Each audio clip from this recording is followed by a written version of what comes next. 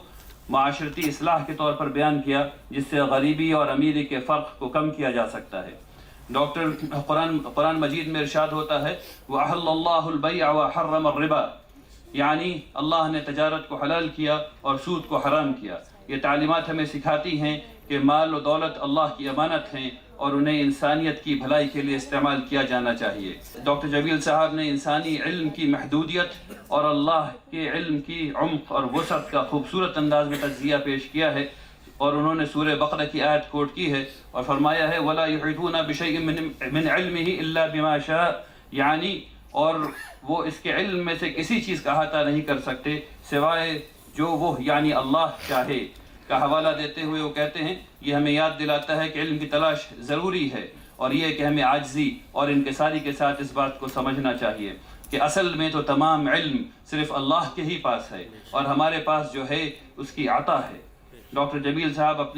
ہمیں یہ پیغام دیتے ہیں کہ ہمیں علم کا احترام کرتے ہوئے اس کا استعمال اللہ کی مرضی کے مطابق کرنا چاہیے. ڈاکٹر جمیل صاحب نے قرآن میں موجودہ تعلقات کے فلسفے کو فلسفہ تعلقات کا نام دیا ہے، جس میں انسان اور اللہ، انسان اور معاشرہ اور انسان اور ماحول کے تعلقات شامل ہیں. وہ ایک آیت کوٹ کرتے ہیں وَأَحْسِنُوا إِنَّ اللَّهَ يُحِبُّ الْمُحْسِنِينَ، بھلائی کرو بے شک اللہ بھلائی کرنے والوں سے محبت کرتا ہے. اللہ تعالیٰ ہمیں مثبت تعلقات قائم کرنے کا درس دیتا ہے. یہ فلسفہ ہمیں معاشرتی ہم آہنگی اور قدرتی ماحول کے تحفظ کے لیے ایک جامع رہنمائی فراہم کرتا ہے جو آج کے دور کے چیلنجز کو براہ راست جواب دیتا ہے. ڈاکٹر جاوید جمیل صاحب کی کتاب سسٹمیٹک اسٹڈی آف ہولی قرآن غور و فکر کا ایک بہترین شاہکار ہے. اس کتاب کے ذریعے ہم قرآن مجید کو ایک رہنمائی کی صورت میں دیکھتے ہیں جو ہماری زندگی کے ہر شعبے کو محیط ہے. ڈاکٹر صاحب نے ایک ایسی جامع رہنمائی فراہم کی ہے جو ہمیں قرآنی تعلیمات کے گہرے مفہوم کو سمجھنے کی دعوت دیتا ہے. ڈاکٹر صاحب کی تصنیف ہمیں علم، انصاف اور اخلاق کے اصولوں کو اپنانے کی ایک تحریک فراہم کرتی ہے. ہمیں اس کتاب سے حاصل ہونے والی بصیرت کو اپنانا چاہیے اور قرآن کی ہدایت کو اپنی زندگیوں کا حصہ بنانا چاہیے. ڈاکٹر جاوید جمیل صاحب، اس انمول تحفے کے لیے آپ کا شکریہ کہ آپ نے ہمیں اس بابرکت تقریب میں شمولیت کا شرف بخشا. اللہ ہمیں اس علم سے فیضیاب کرے اور ہمیں قرآن مجید کی تعلیمات کی پیروی کرنے کی توفیق عطا فرمائے. آمین. بارک اللہ فیکم جمیعا. السلام علیکم ورحمۃ اللہ وبرکاتہ. بسم اللہ الرحمن الرحیم،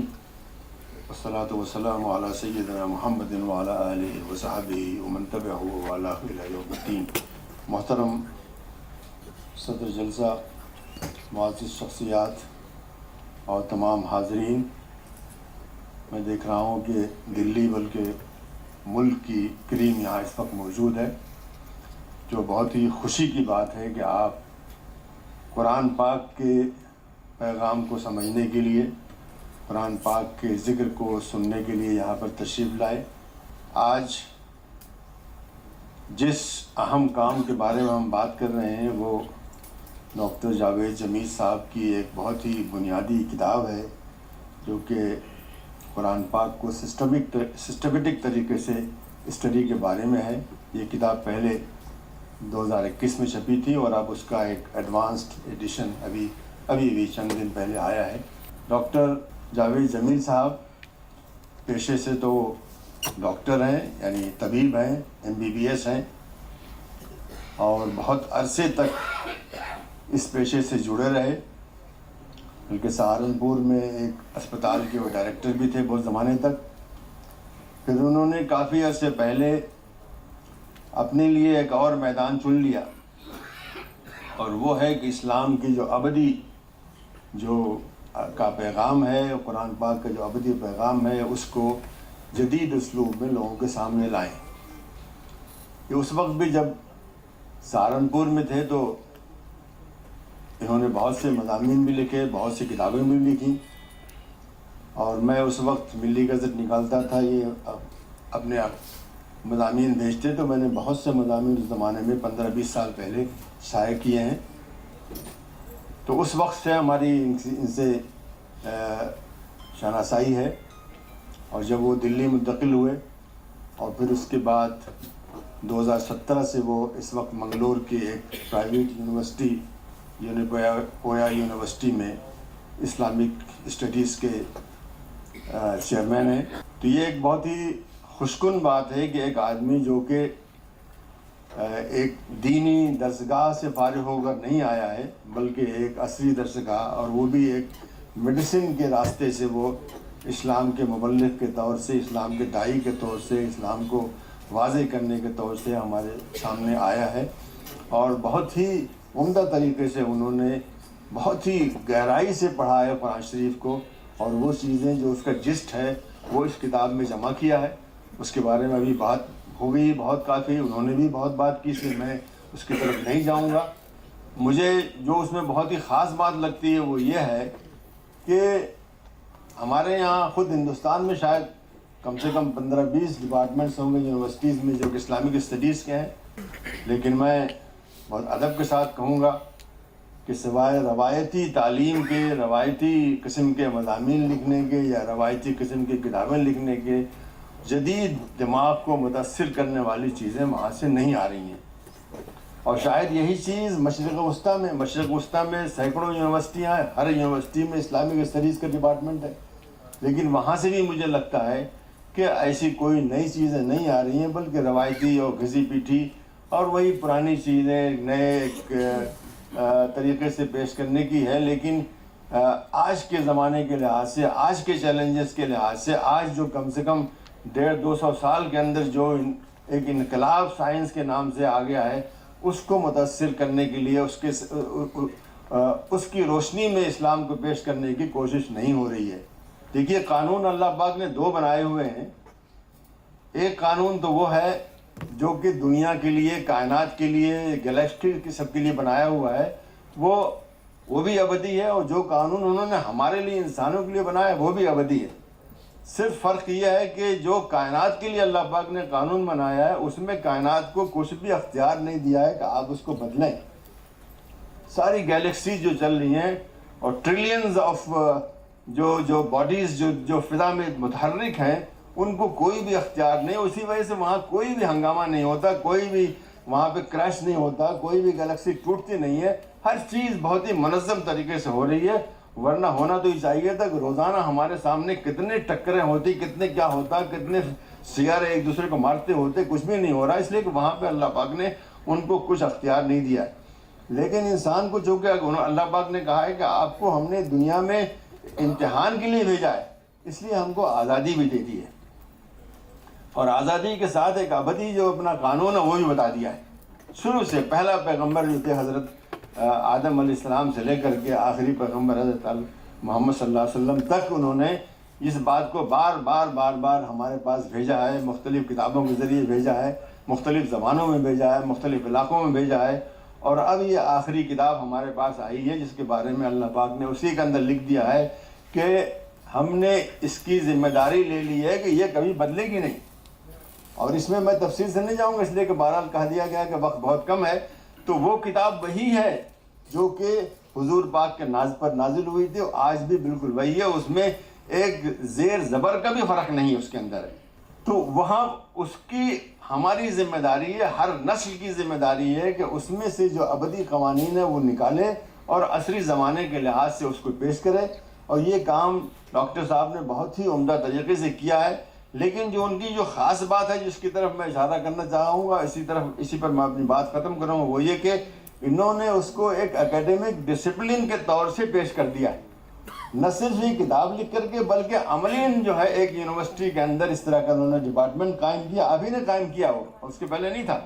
قائم کیا ہے. اور اس وہاں پر اس طرح کی وہاں پر اسٹڈیز ہو رہی ہیں، ریسرچ ہو رہی ہے، پی ایچ ڈیز ہو رہی ہیں. اور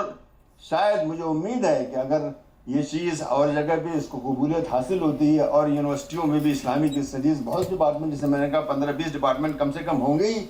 تو ہر جگہ اگر یہ چیز جو اپلائیڈ اسلامک جسے نام دیتے ہیں وہ یہ چیز ہر جگہ پہنچے تو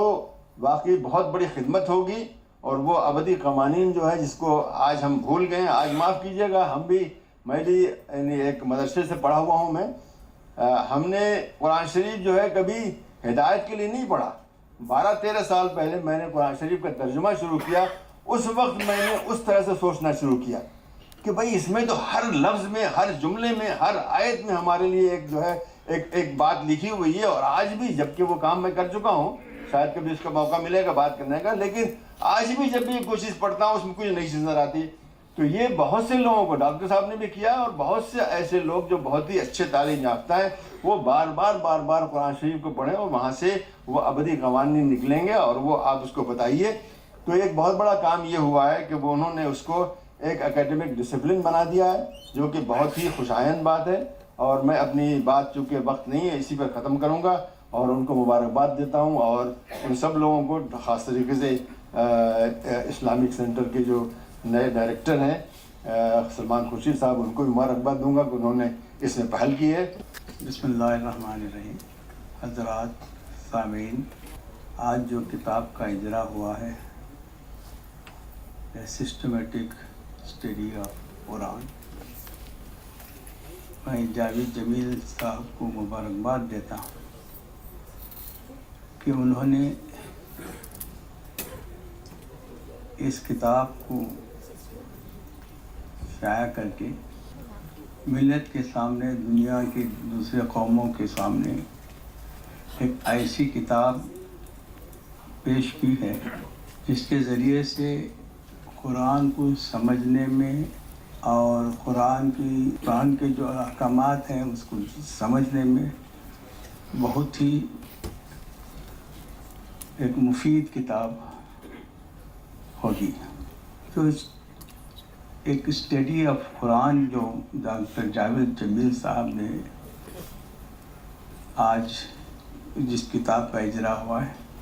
میں سمجھتا ہوں کہ ایک ایسی انالیٹیکل کتاب ہے جس میں ہر ایشوز پہ، ہر جو ہمارے سوشل، اکنامک اور ریلیجیس اور دوسرے جو ہماری زندگی میں، ہمارے روزانہ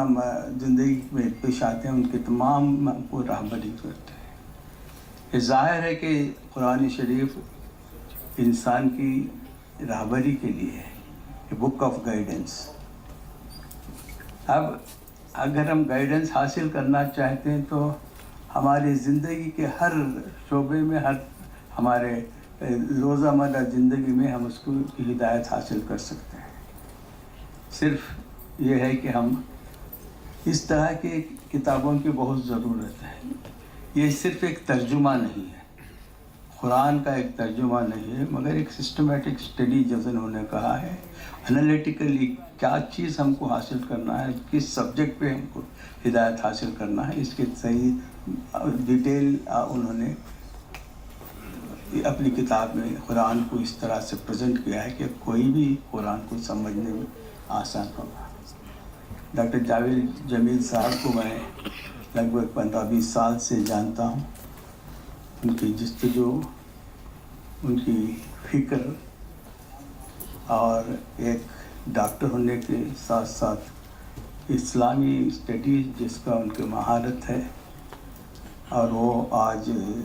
ہمارے اسٹیٹ میں نبیا یونیورسٹی کے عربی کے چیئرمین ہیں۔ وہ اور بھی آگے بڑھ سکتے تھے، اچھے ایک ڈاکٹر کا پیشہ ہے، وہ آگے ترقی کر سکتے تھے، مگر اسلام کے قرآن کو سمجھنے میں، قرآن کی اسٹڈی میں سب کی رہنمائی کرنے کا ان کا ایک جو یہ ہے ڈٹرمنیشن ہے، اس سے انہوں نے بہت کچھ خدمت کر رہے ہیں۔ مجھے اللہ سے دعا ہے کہ اللہ تعالیٰ ان کو اور زیادہ تقویت دے، طاقت دے اور ہمت دے، اس طرح کی کتابیں قرآن اور کو سمجھنے کے لیے لوگوں تک اور پبلش کرے۔ اور ہم دوبارہ میں ان کو مبارکباد پیش کرتے ہوئے میرے چند کلمات ختم کرتا ہوں۔ شکریہ۔ بسم اللہ الرحمن الرحیم۔ اسٹیج پر موجود حضرت مولانا فیض الرحمانی صاحب، ہماری خوش قسمتی ہے کہ امارت شریعہ سے آج آپ یہاں ہم کو اپنی دعاؤں سے نوازنے کے لیے اسلامک سینٹر میں آئے ہیں۔ حضرت سید حسینی صاحب، آپ ظاہر ہے ہمارے دہلی میں ہی مقام آپ کا ہے، لیکن آپ یہاں آئے اس سلسلے میں، ہمارے اس جلسے میں، ہم آپ کے مشکور ممنون ہیں۔ ظفر اللہ خان صاحب چلے گئے، مجھے خوشی یہاں ہے کہ وہ بہت اہم باتیں ہم لوگوں کو بتا کر گئے ہیں، اور اسی سلسلے میں جو قریشی صاحب نے ہم لوگوں کو یہاں جو اندازہ دلایا، ان کی اپنی ان کے اپنے تجربوں کا، ہم سمجھتے ہیں کہ ان تجربوں سے یقیناً ہم لوگ بہت فائدہ اٹھائیں گے۔ رحمان خان صاحب دہلی میں کم رہتے ہیں، آج کل بنگلور میں زیادہ رہتے ہیں، بہت عمدہ کام بنگلور میں کر رہے ہیں، لیکن اکثر مجھے یہ کہنا پڑتا ہے کہ ان کا رشتہ میرے والد سے تھا، پھر مجھ سے تھا، اب ان کے نوجوان بچوں سے میرا رشتہ ہو گیا ہے، تو اس لیے ان کو بھی دیکھ کر یہاں اپنے بیچ میں پا کر بڑی خوشی ہے۔ کمال فاروقی صاحب بیٹھے ہیں، ابھی جب کچھ کہہ رہے تھے تو میں نے کہا کہ ڈاکٹر بننے میں ابھی بہت وقت ہے، یقیناً اگر کوشش ہوگی تو جن لوگوں کو اسلام کی تعلیم میں کہیں نہ کہیں کچھ کمی تھی، وہ انہوں نے اپنی اسلام کی تعلیم کو پورا کرنے کی کوشش کی ہے، جستجو کی ہے، یقیناً آپ بھی ڈاکٹری اپنی پوری کر سکتے ہیں، اور پھر ڈاکٹری تو آپ اس میں بھی اپنے سبجیکٹ میں بھی کر سکتے ہیں، ضروری نہیں ہے کہ آپ میڈیکل ڈاکٹر بنیں۔ سراج قریشی صاحب یہاں موجود ہیں، میں ان کا شکر گزار ہوں، ممنون ہوں کہ ہمارے دعوت پر وہ پیچھے سے سامنے آئے، ہم لوگوں کے ساتھ یہاں بیٹھے ہیں۔ جب ہم لوگ آج یہاں اس جلسے کے تعلق سے کچھ بات کر رہے تھے تو قریشی صاحب نے ایک دلچسپ بات کہی، اور یہ کہا کہ ہندوستان میں جو بھی ہم لوگوں کا نظام ہے ان جلسوں کا، تو اس میں ہم لوگ بہت کوشش سے کسی شخص کو کہیں دور سے بلواتے ہیں اور امید کرتے ہیں کہ وہ نوازیں گے، اپنے تاثرات سے، اپنی بات سے، اپنی اسکالرشپ سے ہم کو نوازیں گے، اور جب وہ آتے ہیں تو اس کے بعد پھر صدارتی جو بھی ہوتا ہے، خطبہ ہوتا ہے، وہ اتنا لمبا ہو جاتا ہے کہ جو مین گیسٹ آئے ہوتے ہیں ان کی بات لوگ بھول جاتے ہیں، اور وہ صدارتی جلسہ کا جو ہے وہی بات رہ جاتی ہے۔ تو اس لیے میں نے ان سے کہا کہ ہم لوگ سب بہت مختصر بولیں گے، اور جو جاوید جمیل صاحب نے آج ہم لوگوں کے سامنے پیش کیا ہے اس کتاب کی شکل میں، اس کے بعد پھر بہت کچھ رہتا نہیں، اسی کی تعریف کی جا سکتی ہے، لیکن بہت کچھ رہتا نہیں کہ اس میں اور بڑا انالیسس کیا جائے، اور اس میں اور کچھ بہت ترمیم کی جائے۔ لیکن یقیناً ایک بات جو ان کی جستجو اور کوشش ہے، اور جو انہوں نے ان کی پیشکش ہے، اس سے ایک بات ذہن میں یقیناً آتی ہے، اور وہ بات یہ ہے کہ جو ہم لوگوں نے ذکر کیا یہاں اینالیٹیکل اپروچ کا، اور جو ان کا اپنا مقصد تھا کہ ہم ایک سسٹمیٹک جو انالیسس کریں قرآن پاک کا اور اس کو ہم پیش کریں، تو وہ ہمارے معاشرے میں اتنا کم کیوں ہے؟ یونیورسٹیز کا ذکر ہوا، کتنے بڑے سینٹرز ہیں، کتنی بڑی اسلامک فیکلٹیز ہیں، تو اس میں اس قسم کی بات کم کیوں ہے؟ اور اسی میں ایک بات میں جوڑتا ہوں کہ یقیناً یہاں اکثریت اس وقت ان لوگوں کو ہوگی جن کی تربیت سے اور جن کی پیدائش سے اور جن کی اپنے تجربوں سے جو ایمان رکھتے ہیں اور جن کا تعلق اسلام سے اور اسلام سے، قرآن پاک سے بہت قریب کا تعلق ہے. لیکن بہت سارے ہمارے بیچ میں وہ لوگ بھی ہیں، اور آج کے معاشرے میں، آج کے زمانے میں یہ سوال بار بار سامنے آتا ہے کہ جب بہت میں لفظ کیا استعمال کروں، بیہودہ باتیں کہی جاتی ہیں، تکلیف دہ باتیں کی جاتی ہیں اسلام کے تعلق سے، تو ہم جو لفظ ابھی استعمال ہوا تھا اپولوجیٹک ہو جائیں، یقیناً یہ بہت شکایت کی بات ہوگی کہ اپولوجیٹک ہو جائیں تو اس لیے ہو جائیں کہ ہمیں خود معلومات کم ہے، ہم کو خود جانکاری کم ہے، ہم کو وہ اتنی گہرائی ہم اپنے مذہب کے بارے میں ہمارے ذہن میں نہیں ہے جس سے ہم جواب فوراً دے سکیں اور مضبوط جواب ہم دے سکیں، اور اس میں ہم کمزور ہو جاتے ہیں. تو اکثر یہ مانا جاتا ہے کہ یہ تو ایک اسٹریٹجی کی بات ہے، ہم چپ ہو جائیں، معاملے کو اور آگے نہ بڑھائیں، ہم اس بات کو اور زیادہ نہ الجھائیں، یہ باتیں بار بار کہی جاتی ہیں. تو ہم لوگ یہاں پر اسلامک سینٹر میں، ہمارے قریشی صاحب بھی بیٹھے ہیں، سراج قریشی صاحب، تو ان کا پرانا تجربہ اسلامک سینٹر کا ہے. ہم لوگوں کا بہت کم تجربہ ہے اسلامک سینٹر کا، لیکن مقصد ہے، اور اس پر ہم لوگ اکثر گفتگو کرتے ہیں کہ مقاصد اسلامک سینٹر کے کیا ہیں. آخر جب اتنے یہاں دانشور ہمارے قوم کے رہنما یہاں موجود ہیں، امارت شریعہ سے آئے لوگ یہاں موجود ہیں، تو یقیناً ہم ان سے بہتر کام نہیں کر سکتے ہیں ان شعبوں میں جس میں وہ مبتلا رہتے ہیں اور جس میں ان کا بہت تجربہ ہے. لیکن ہم ایک کمیونیکیشن لنک بن سکتے ہیں ان لوگوں کے ساتھ جو ہمارے بارے میں، اسلام کے بارے میں اور مسلمانوں کے بارے میں کم جانتے ہیں، ان تک پیغام پہنچائیں. تو ہم تیاری اس بات کی اور ذہن کو ہم کس طرح سے تراشیں، وہ ہم اپنے جو ہمارے دینی ادارے ہیں ان میں کریں، لیکن اس کو کمیونیکیٹ کریں اور اس بات کو ہم جو ایک بڑے طور پر ہندوستان بھر میں مختلف لوگوں کے بیچ میں پہنچائیں. اس کے لیے کمیونیکیشن سکلز چاہیے ہوتی ہیں. جو چیز ہم اپنے گھر میں، اپنے آپ میں، اپنے لوگوں کے بیچ میں کہہ سکتے ہیں، اس سے بہتر کوئی بات ہم کو کہنی پڑے گی ان لوگوں کے لیے جن کو کم سمجھ ہے یا کم معلومات ہے یا ان کے کم تجربے ہیں ہمارے ایمان کے بارے میں اور ہمارے اسلام کے بارے میں. تو اس پر بھی کچھ توجہ دیں. اور آپ جاوید صاحب اتنا اچھا کام کر رہے ہیں، اور آپ نے سائنس کی زمین سے اٹھ کر، سائنس کی زمین سے لوگوں کو اسلام کی تربیت دینے کی کوشش کی ہے اور اسلام کو سمجھانے کی کوشش کی ہے. تو وہیں سے آپ اگر یہ کوشش کریں کہ اس کا کمیونیکیشن بہتر اور کیسے ہو سکتا ہے. آپ نے انگریزی میں یہ کتاب لکھی ہے، بہت لوگ محروم رہ جاتے ہیں جب کتاب اردو میں ہوتی ہے تو اردو نہیں جانتے ہیں، اس لیے محروم رہ جاتے ہیں. کچھ لوگوں نے اب ہندی لپی میں اردو سمجھنے کی کوشش کری ہے، لیکن وہ صرف وہاں تک ہے جہاں تک شعر و شاعری کا سوال ہوتا ہے، لیکن اس سے آگے بڑھ کر اور سمجھنے کی کوشش نہیں ہوتی. اور لینگویج میں زبان لٹریچر کی الگ استعمال ہوتی ہے اور انالیٹیکل سائنٹیفک زبان الگ استعمال ہوتی ہے. سیاسی زبان اور بھی الگ استعمال ہوتی ہے. سیاسی زبان بہت لوگ سیکھ لیتے ہیں، ان کو کبھی آپ بٹھا کر ان سے انالیٹیکل بات پوچھیے تو وہ پھر لبھیڑے کھانے لگتے ہیں کہ ہم اس میں کیا کہیں گے، کیسے کہیں گے. بہرحال آپ نے اتنا اچھا کام کیا ہے، یقیناً کمیونیکیشن سکلز کو بھی اس میں کسی طرح سے آپ لا سکیں تو میں سمجھتا ہوں کہ عوام کا اور جو اسلام سمجھنا چاہتے ہیں ان لوگوں کا بہت فائدہ ہوگا، اور یقیناً قوم کے لیے اور قوم ملت کے لیے بڑی مفید بات رہے گی.